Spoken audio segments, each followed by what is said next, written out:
കുട്ടികൾക്ക് ലഞ്ച് ബോക്സിലൊക്കെ കൊടുത്തുവിടാൻ പറ്റുന്ന വളരെ എളുപ്പത്തിൽ ഉണ്ടാക്കാൻ പറ്റുന്ന ബട്ടർ ഗാർലിക് റൈസിൻ്റെ റെസിപ്പിയാണ് കേട്ടോ. അപ്പോൾ ഇത് നമുക്ക് ചിക്കൻ കറി കൂട്ടിയിട്ടും അതുപോലെ ബട്ടർ പനീർ മസാലയൊക്കെ കൂട്ടിയിട്ട് കഴിക്കാൻ നല്ല ടേസ്റ്റാണ്. അപ്പോൾ കറി ഉണ്ടെങ്കിൽ ഇത് നല്ല ടേസ്റ്റ് ഉണ്ടല്ലോ കേട്ടോ. നോർത്ത് ഇന്ത്യൻ റെസിപ്പി ആയിട്ടുള്ള ഒരു കറി കൂട്ടിയിട്ട് നമുക്കിത് കഴിക്കാം. അപ്പോൾ ഒരു അടികട്ടിയുള്ള പാത്രത്തിലേക്ക് ഒരു വലിയ കഷ്ണം ബട്ടർ ഇട്ട് കൊടുത്തിട്ടുണ്ട്. ചെറിയ പീസായിട്ട് നമ്മളൊരു 5-6 വെളുത്തുള്ളി കട്ട് ചെയ്തതും കൂടിയിട്ട് നല്ലോണം ഒന്ന് മൂപ്പിച്ചെടുക്കുന്നുണ്ട്. അപ്പോൾ നമ്മൾ സോൾട്ടഡ് ബട്ടറാണ് കേട്ടോ എടുത്തത്. അതുകൊണ്ട് ഇനി ഇതിലേക്ക് ഉപ്പ് ചേർക്കേണ്ട ആവശ്യമില്ല.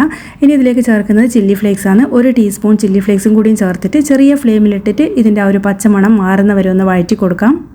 ഇതിന് പകരം നിങ്ങൾക്ക് വെളുത്തുള്ളിയും മുളക് പൊടിയും കൂടി ഒന്ന് കല്ലിൽ ചതക്കിയിട്ട് വേണമെങ്കിലും ചേർത്ത് കൊടുക്കാം കേട്ടോ. ഇനി നമ്മളിത് നല്ലോണം വാടി വരുന്ന സമയത്ത് വേവിച്ച് വെച്ച ചോറും കൂടി ഇതിലേക്ക് ചേർത്ത് കൊടുക്കാം. അപ്പോൾ ഉപ്പും എണ്ണയും കൂടിയും ചേർത്തിട്ട് ഒരു 10 മിനിറ്റ് വേവിച്ച് ബസ്മതി റൈസ് ആട്ടോ ഇതിൽ ചേർക്കുന്നത്. അതുപോലെ തന്നെ കുറച്ച് മല്ലിച്ചപ്പും കുറച്ച് നാരങ്ങേൻ്റെ നീരും കൂടിയും ചേർത്തിട്ട് നമ്മളൊരു മീഡിയം ഫ്ലെയിമിലിട്ടിട്ട് ഇത് നല്ലപോലെ ഒന്ന് മിക്സ് ചെയ്തെടുക്കണം. അപ്പോൾ നല്ല എളുപ്പത്തിൽ ഉണ്ടാക്കാൻ പറ്റുന്ന ഒരു റൈസാണ് കേട്ടോ. ഇനി ലാസ്റ്റ് നമുക്ക് ഇതിൻ്റെ മേലേക്ക് ഒരു കഷ്ണം ബട്ടർ കൂടി ഇട്ട് കൊടുക്കാം.